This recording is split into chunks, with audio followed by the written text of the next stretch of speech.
Hello everyone, Sonic Senraku here, and we're back with another Neo The World Ends With You video. Today, we're going to continue the topic about revenge value, and this time demonstrate some advanced techniques that you can use in order to prolong the threshold of a revenge value activating. I understand that sometimes it could be a little bit laborious to deal with so many noises activating their revenge value right away against you. And sometimes, especially as you get later on in the game, noises feel as if they activate their revenge value retaliation every 10 seconds. Now that can seem a little bit overwhelming sometimes, but we've got the right remedy for you here in this video, as I'll show you some advanced techniques that you can use to help pause that immediate retaliation so that you could feel like you have more control of the battle. So one of the things, as I alluded to in the last video, that you can do to pause revenge value is to afflict certain statuses upon enemies, or use certain pins that don't add revenge value at all to the enemy. I alluded in the last video that binding pins, gravity pins, like poltergeist pins, can pause the revenge value.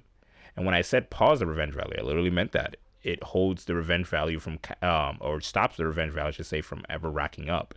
And that way, while enemies are locked into a bind or locked into a whirlpool, black hole, or poltergeist, you can keep hitting them for damage without their counter ever going up.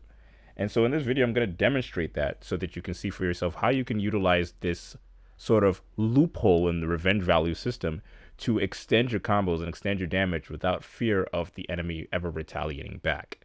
And this is sort of like the ingenious way in which you can maximize damage and control the battle in your own way without ever feeling like the game is oppressing you with its mechanics. So without further ado, let's just get it started and then I'll show you a thing or two. So first I'm going to demonstrate just how I approach a noise battle without any use of revenge value stalling techniques. Because I want you guys to see exactly like how many times revenge value will kick off if I'm just playing a battle regularly.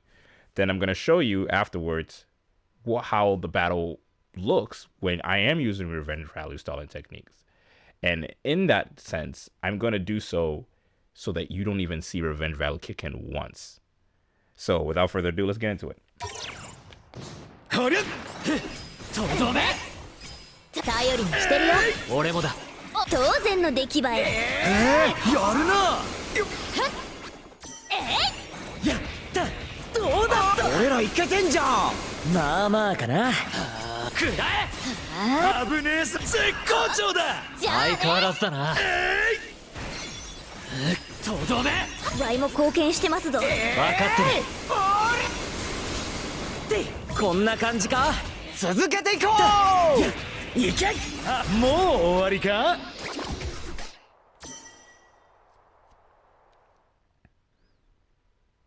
まあまあだったろ。 And that makes short work of that noise.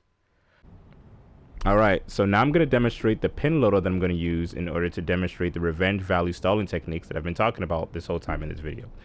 And you're going to see firsthand just how effective they can be at allowing you to vanquish an entire noise from full HP without ever once triggering the retaliation. So, the pins that we're going to use are Sunnyside Skillet, which to my knowledge, black hole type pins do not add any kind of revenge value to the enemy, at least once the enemy is trapped within the whirlpool. And even if you collect multiple enemies within the whirlpool and they're knocking against each other, they won't add any revenge value either. Next, we have the binding pin jelly. And once the enemy is binded, they will no longer accrue any revenge value. So it'll allow me to smack them with these pins without having to worry about any revenge value accruing until the binding is over, right? And then we have Hammond's New Home, which initially, as the laser is going off, will accrue revenge value. But once the confusion ailment kicks in, revenge value will be paused, and then I can go back to smacking them with these pins again. So basically, the synergy and circulation of these pins will allow me to stall revenge value as much as possible and basically get through the entire fight with ever once triggering the revenge value. So rather than just keep talking about it, I'm going to demonstrate it. I'm going to start up a noise battle, make sure I got one grizzly left on the field with a decent chunk of HP, and then we're going to see everything that I've been talking about firsthand. I'll see you then. And we're back, and we've got one Grizzly left on the stage with almost full HP. Now watch me shred all that HP using these revenge value stalling techniques without ever triggering the retaliation once. Alright, now let's see if I can put my money where my mouth is. しびれていいよ。さすがやるじゃん。どうだった。消えろ。はあ。終わりだ。チャンスゲット。さすがですな。やった。いけ。ありがとうございます。礼には及びません。そこだ。ワイも貢献してますぞ。でかした。決めるからやりますな。うん。よし。ですな。とどめ。セガスト新章のため。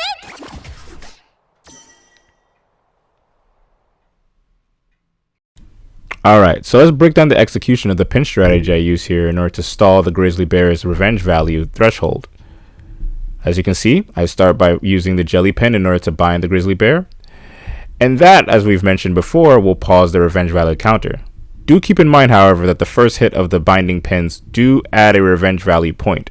However, after the enemy is binded, they are no longer going to accrue any revenge value points. So you can go on the offensive the way I do with the massive hit Baringe pin along with the Psychic Storm Iris pin. After I do that, I try to go for the confusion with the diffusion beam here. But unfortunately, the RNG gods aren't on my side here, so I don't get the confusion. And it kind of sucks. But I do adapt to the situation by using the Sunnyside Skillet Black Hole ability in order to hold down the Grizzly Bear. Black Hole pins are another way of stalling revenge value and pausing it from accruing. But also do keep in mind that the first hit of the Black Hole can also add a revenge value point. Next, I go in with the Psychic Storm along with a Sister Subwoofer massive hit kick. And I rack up the damage, making sure I'm staying on the offensive then with the Baringe's massive hit. After I do so, I realize, alright, I might be getting close to the threshold point of like triggering the revenge value, so I go back to using the Sunnyside Skillet while making sure that I stay on the offensive. Again, I want to make sure that the battle is flowing very quickly and it's hit after hit after hit. I'm not waiting for revenge value to refresh or anything. I'm just going right in.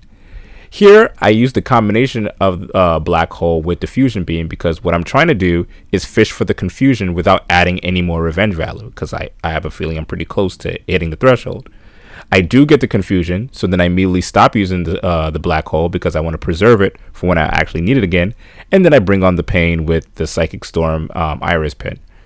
I noticed that my jelly pin has been recharged, so then I use it to bind the Grizzly Bear again. And then I want to continue the damage output, so then I just use the Black Hole once more in conjunction with the jelly pin to keep up the damage.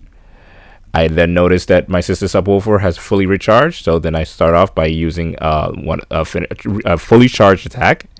And then I do a light attack this time because I'm not sure if another fully charged attack will kill, and I didn't want to trigger the revenge value.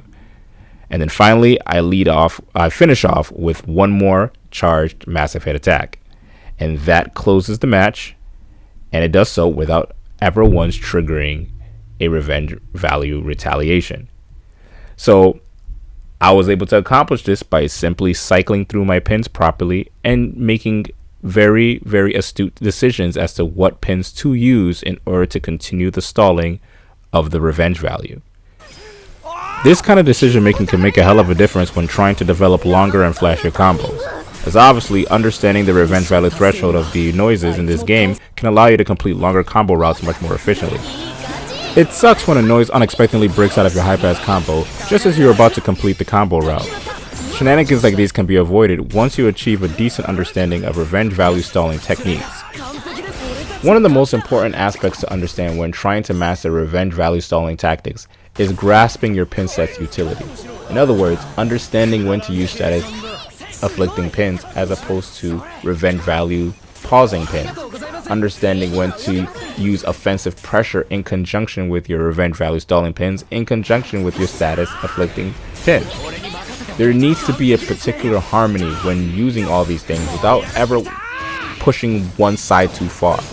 You have to also know when to pull back on using your pins so that you don't overdo it and then waste all the energy of your pins and then leave yourself defenseless and not being able to continue being on the offensive against the noise. Knowing these things intuitively can control the pace of your battle and lead to more skillful, expert-like gameplay.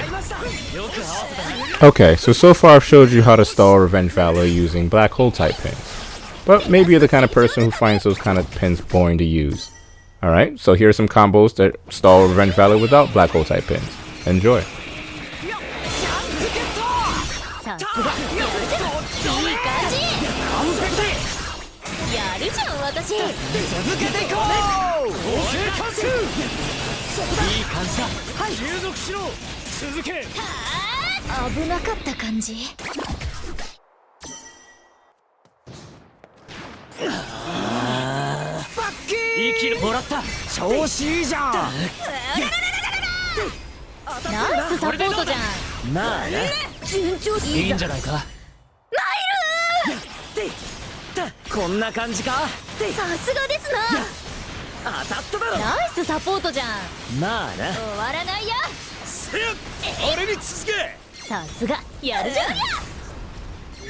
Now this next one has the Grizzly Bear retaliate just once, but considering how fast I was putting on the pain while trying to stall out the revenge value, I think it's acceptable that there was at least one retaliation.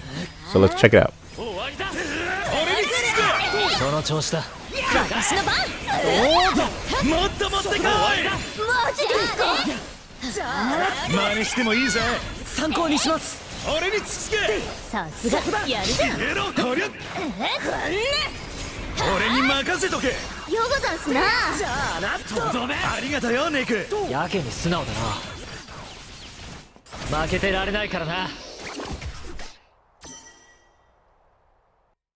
Now obviously we can't run away from Revenge Valor forever. There's only so many things you can do to stall hitting the threshold before it becomes inevitable, especially against enemies with beefier HP. However, by understanding Revenge Value stalling technique, you can exert a level of agency over your combo routes that was never once there before, as I alluded to before, making them longer, more stylish, elaborate, or succinct. Mastery over these techniques can provide a dynamism to your combos that were never once there before, as opposed to if you never learned it, period. Now, it's not the worst thing to always trigger Revenge Value. As a matter of fact, you can sometimes do it to assist in increasing your damage output against enemies. For example, if you were to use a set play combo like putting the Ice Groove matchup on the field and littering it with icicles, and then triggering the Revenge Value to have the enemy blindly attack into the icicles, you would be increasing the amount of damage you are exerting over the enemy, and then eventually when their Revenge Value barrier disappeared, they might get frozen by the icicles. As a matter of fact, I actually have a combo to show you guys, illustrating how to use set play and intentional Revenge Value triggering to facilitate cool looking combos. So take a look.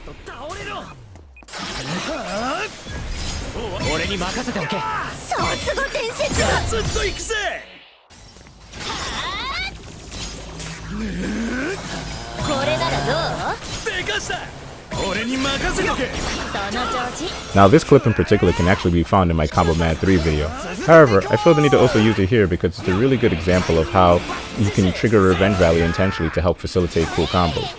Notice how I trigger the Revenge Value off the Grizzly so that he gets closer enough to the bomb so that I can even make this combo happen in the first place.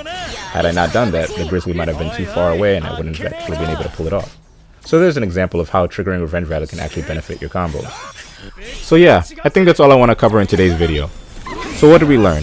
Well, we were presented with visual proof that afflicting status emblems does indeed stop the accruing of Revenge Value. And we also saw that using immobilizing pins such as Black Hole, Tripwire, or Poltergeist can assist in this process. We were also able to understand explicitly and implicitly that using binding pins in conjunction with status ailments, in conjunction with your offensive pressure, have to be mediated with a level of care. You can't just go in and just mash all your pins even though they have status afflicting effects and hope that you can stall out Revenge Value. Otherwise you might just end up triggering it anyway. So mastery of these skills is very important, and it takes a level of intuition to be able to do so. And lastly, we learned that sometimes intentionally triggering the Revenge Value can be beneficial to the execution of your combos. So never get too shy about sometimes popping that bad boy if you need to in order to make your combos actually work. And that's all I have to say for today. Thank you so much for watching this video. Like, comment, subscribe. And I'll be dropping some more videos in the future talking about advanced tech in Neo the World Ends With You. See you then. こんな感じかやればできるじゃん